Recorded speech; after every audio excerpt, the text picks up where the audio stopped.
This is a hideous thing to talk about, but it is extremely necessary. Gaza is one of the most horrendous mass slaughters of our time. And it becomes very difficult in such a horror to know exactly how many have been killed and how many are going to be killed. But the scale of catastrophe which is enveloping Gaza, from the combination of Israeli violence in terms of weaponry, and also now increasingly the collapse of the healthcare system, famine, what we're looking at is truly one of the great, completely artificial calamities of our time. Now, the official death toll is hideous enough, over 30,000 now. As we'll discuss, that is likely to be a very, very significant underestimate, quite unlike the claims to the contrary that it is somehow inflated. But what we're going to talk about today, as well as that, is how many are likely to die, to be killed, because of the combined effects of violence, the collapse of the healthcare system, famine, and the lack of the basic essentials that make human existence possible. Now, I'm really delighted to be joined by the brilliant researcher, Zeina Jamaluddine. Now, she's worked on this extremely important project, which is looking at projected deaths, excess deaths. For those who don't know, excess deaths are deaths above what would have happened based on the average number of deaths in previous years. Excess deaths, people became familiar with that because of the COVID pandemic. So you would look at deaths before the pandemic, and because it's difficult to know how many exactly would have died, for example, of other conditions, excess anyway, despite the pandemic, excess deaths was a way of looking at the more reliable figures.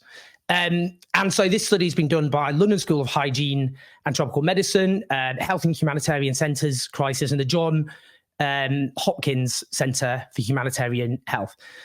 Firstly, Zeina, it's such an honour and privilege to be joined by you in this absolutely seminal piece of research. So thank you so much for joining us. Thank you, Owen, for inviting me. Let's just start with that official death toll. So, there has been repeated attempts by those who have defended Israel's onslaught to sow doubt in those figures. Joe Biden notoriously did that, which prompted, towards a few weeks into this particular horror, the health ministry to release the names and, crucially, IDs, which are Israel assigned IDs, because Israel is still in charge of the civil registry in Gaza. But also in previous conflicts, the official death toll has been correct. It's been validated as well by various humanitarian agencies on the ground and so on, as well as the Lancet Medical Journal. But can you just tell me, why is it actually over 30,000, horrific enough, the population of Gaza, 2.2 to 2.3 million or so before this horror began? Why is it likely to actually be a very significant underestimate? So currently, at the beginning of the war, when the Ministry of Health released that report, we did look at the numbers that they released, and we did try to understand the duplicates and whether there might be fabrication in these numbers, and we found no reason to actually to not believe these numbers. After that, in fact, and especially after the attack on Al Shifa Hospital, which is the main data center of the Ministry of Health, the data gathering became harder for the Ministry of Health. What we know currently is that what they're reporting and releasing are numbers of people who are coming to hospitals, and so basically people who were killed and are reported by hospitals. So anyone who's killed and dies and gets buried at home is not included in these lists. Also, people who are under the rubble, missing, who have not gone to the hospitals, are not also reported. It's estimated that there's around 8,000 of these. And so this is where you get some reports that say 30,000, and some people even say 38,000. Which is your Human Rights Monitor, for example, an NGO. They calculated it as over 38,000. Those estimates, I'd say, are a week and a half old. So it doesn't include deaths since then. But they say, because they're saying these are officially missing, but because they're dead under the rubble, there's no chance they're alive, and therefore they should be added.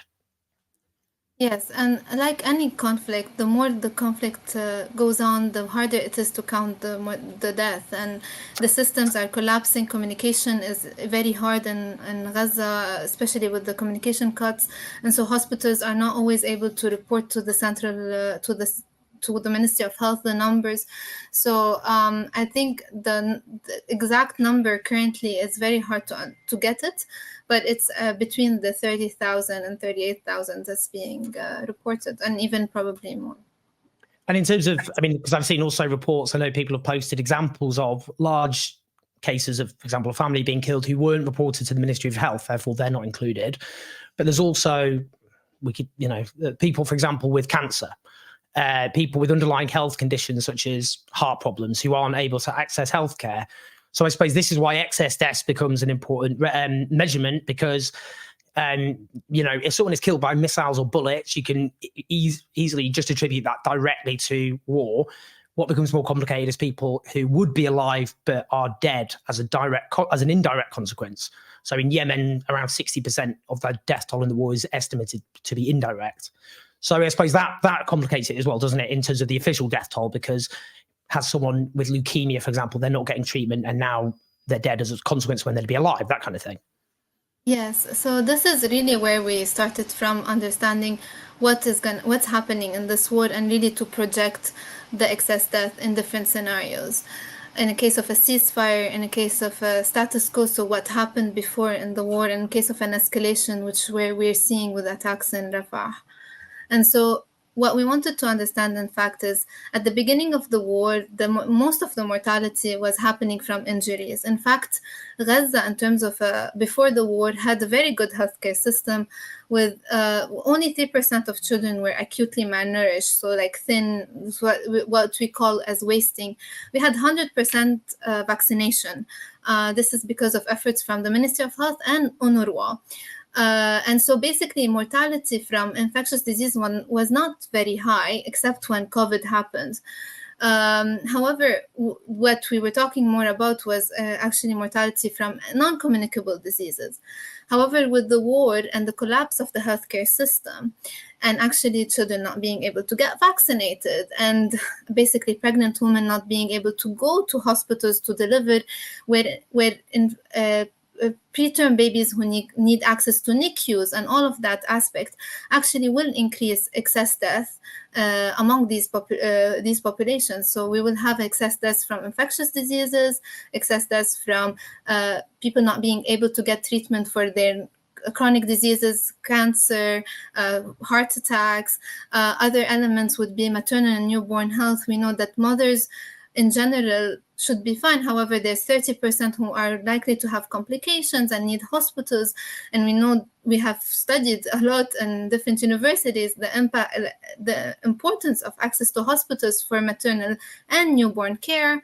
Then we have also excess mortalities from from traumatic injuries, which is the one that we've seen, but also the fact that some of these wounds could be healed are not being able to be healed because of lack of access to healthcare. The other element that we also ended up projecting is also the acute malnutrition as an underlying factor to all of this. So we know that pregnant women need more caloric intake, and we know that children under 5 are very, very vulnerable to acute malnutrition and to wasting, or called thin, if they're not able to get proper access to calories and nutrients. The same thing is for people who have injuries, who are in hospitals and who don't have access to food, because in fact you're very vulnerable when you're healing, and so all of that will lead to excess death. And this is what we try to a bit show in these projections, is that the death is not only coming from traumatic injuries, but it will also come from all other elements that we're currently seeing in Gaza, with the healthcare system basically collapsed. Currently only 10 hospitals are working out of the 36 that were before the war. Primary healthcare centers, most of them are not working, and so the mortality that we will project to see would come from other aspects, even within a ceasefire. Why is that? Because currently there's around 500 people using one toilet in certain shelters. These are conditions that will increase infectious diseases. And so basically, if a cholera outbreak happens, we would expect a very high excess mortality in these conditions. And so we try to project these numbers. So if I just look at your projections now, if there was an immediate and lasting ceasefire, which was from the moment this study was published, so just be clear, when was the estimates made? Is there a kind of specific date? So the estimates cover the 7th of February till the 6th of August. So yes, so this is if there was a ceasefire on the 7th of February. So if there had been a ceasefire on the 7th of February, and we know now that we have an out-of-date death toll where you get the official death toll, those who are definitely dead, those are definitely officially killed, and then we have those missing under rubble, that brings it to 38,000. So that's an underestimate, which is old. So on top of those figures, an immediate ceasefire in the past would be 11,500 excess deaths. So even based on our underestimates, that would mean 50,000 people killed out of 2.2 million people. So with no epidemics in the ceasefire, 6,500. Status quo, over 58,000. Escalation, over 74,000. If there were epidemics, ceasefire, 11,500. Status quo, over 66,000. Escalation, over 85,000. So we're looking under status quo or escalation, 4 to 5% of Gaza's population being killed in 10 months. Yeah, and the other thing is you could also say is that if a ceasefire happens now, we would be able to be saving 74,000 lives. And just by providing immediate humanitarian support, humanitarian access, opening hospitals, giving supplies to the hospitals, allowing access to people to go to the hospitals, and avoiding an epidemic of a cholera or others. So that would be saving lives today. And so this is also could be looked at upon in that front, is that a ceasefire, and obviously, is going to save 74,000 lives in the next 6 months. I mean, just putting that in perspective, those who are horrified by what's happened already and the sheer level of death, those who've been killed, what we're talking about, even if there are no epidemics based on status quo, that would mean 20,000 more on top of, it would mean, so people think now the official death toll plus those missing, which is an underestimate, is 38,000. Under status quo with no epidemics, 58,000. So significantly more than all the deaths already you would get on top of that. With epidemics, far even more. So that's what we're talking about. We're talking about that would mean the current official death toll isn't even half of what would be by August. Yes. And what you've done is you've broken it up, I can see in these figures here. So it's traumatic injuries, infectious diseases, maternal and neonatal healthcare, non-communicable diseases. So the collapse of the healthcare system is really very, very pivotal, isn't it? I mean, a healthcare system is something which prevents a huge number of deaths in any society. Yes. So if you talk about, for example, traumatic injuries, wounds, basically people who are sometimes able to be saved if they get access to the hospitals because they have access to antibiotics and all the treatments they would need. However, in the case of Gaza, this is not happening.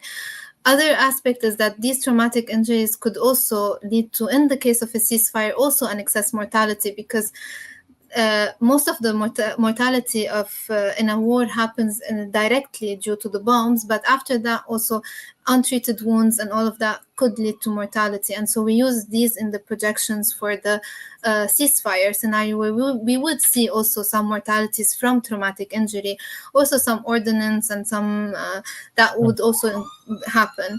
The other element would be to also look at, for example, like I mentioned, infectious diseases a lot, is because you said with and without an epidemic. In fact, children are not being vaccinated, and the vaccination is going down as we move along. So some of the protection will decrease, and this would put children and under 5-year-old kids on very vulnerable state. And so this is where some of the mortality would come. The other element would be from, like, for example, COVID-19, especially now in the next 3 months rather than in the summer because of seasonality with infectious diseases. The other element would be if an epidemic happens, so a cholera outbreak happens, this is where we would see very high numbers. It's important to put all of this in perspective, that we know infectious diseases with acute malnutrition would be catastrophic, because these two elements together for under 5-year-old children would increase mortality for these children. And this hasn't really been put out in these projections. So we did project how much acute malnutrition is increasing. However, it's also possible to see that if the acute malnutrition situation or the food situation continues the way it is, it could also be more catastrophic if an epidemic occurs. The other element we'll talk about is maternal newborn death. So if you see the numbers of maternal newborn deaths, you see around 300 in the next 6 months. However, this is actually something that we study in terms of looking at the healthcare system. So before the war, the maternal mortality rate was actually very low. It was one of the best in terms of maternal mortality, around 20. However, with the war, what we're seeing is an increase in maternal mortality rates, which gets numbers of maternal mortalities that were recorded in 1996 in case of an escalation. So that means sort of like a healthcare system going back decades in terms of healthcare system. And so the other element would also be to talk about NCDs, so chronic diseases. Here, what we try to look at is people who have a heart attack, for example, and need to go have access to a hospital in order to get the treatment they need. Currently, they're not able to do that. And so basically, the mortality is going to increase. The other element that's happening is type 1 diabetic patient. What we know from old studies before the invention of insulin is that their life expectancy is very, very low, because, in fact, insulin is life-saving for these patients. And so without access to insulin, their mortality would be high. The same thing with what we're seeing with chronic kidney disease patients. The more they miss the dialysis session, the more likely their excess mortality will increase. And this the other element is also cancer patient. We know that the only cancer hospital was attacked in November. And so basically, cancer patients do not have access to treatment in Gaza. And so their excess mortality is going to be quite high. And so all of that together is what the report tried to put into showing that, in fact, in case of a ceasefire, even with a ceasefire, we'd expect around 6,000 to 11,000 excess mortality from all of these causes. In case of a status quo, we'd still expect around 50,000. And in case of a escalation, it could reach around 85,000 excess mortality. And the main thing in the status quo and in the escalation is traumatic injuries. Of course, the bombing is still happening, so there's still mortality coming from there. But the other conditions that are happening in shelters, in all of that, and access to hospitals would lead to mortality that are quite high. And again on that, because I've interviewed specialists on hunger, they make the point that a family is like a runaway train. So even if you immediately now, everything stopped, food got in immediately, massive, kind of huge, monumental effort to get all the food in possible, people would still starve to death. People would still die of malnutrition. So the terms of malnutrition, what we show is before the war, around 3% of children were acutely malnourished. So that means they were wasting or thin. Okay, this is under 5-year-old children. What we did is projecting actually what happened till now, and we got to levels of around 13%, which now even some independent reporting is showing around 16%. So 1 out of 6. But now with the projections that we try to see in the next 3 months, we could reach levels of 26%, which means 1 out of 4 child would be acutely malnourished. And so basically, if we continue in the same way with the same number of trucks coming in and food assistance not coming in, we could expect in the next 6 months around 50% of children being acutely malnourished. Yeah. And these are rates that are extremely catastrophic.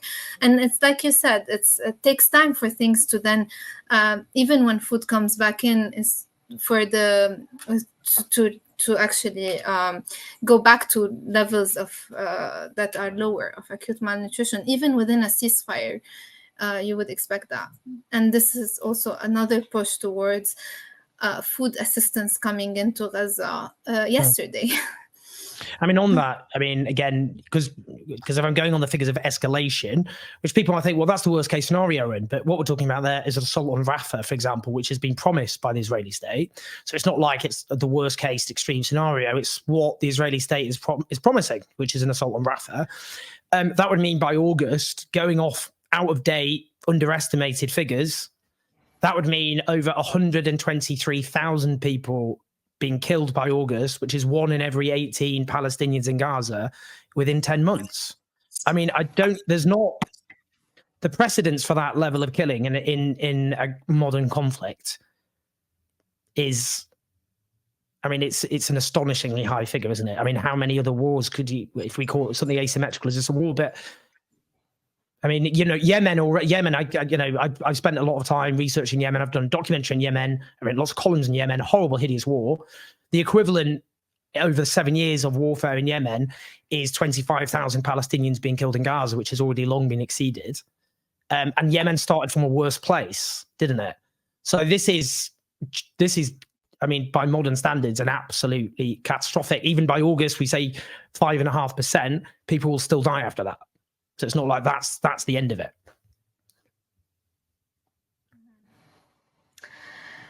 Yes, and I think this different, more calls for a ceasefire and humanitarian assistance to come in to reestablish the healthcare system in Gaza. Yeah.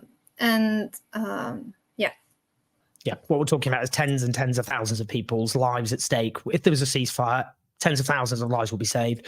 Without a ceasefire and an assault on Rafah, we're talking about several times as many people being killed as already been killed already. That's what we're talking about in brutal terms. Well, this work is so important. It's so important that people use this work to make the arguments for a ceasefire, because we're talking about death on a biblical scale. And if you're already shocked and horrified by the number of deaths already in Gaza, around 39.5% of whom are children, then you should be beyond horrified by what this research shows. Zeina, I can't thank you enough for the time to just go through this research. It's of critical importance. It's gruesome and horrifying and chilling, but it's desperately needed. So thank you so much for your time. Please like and share this video so everyone knows. Zeina, thank you so much.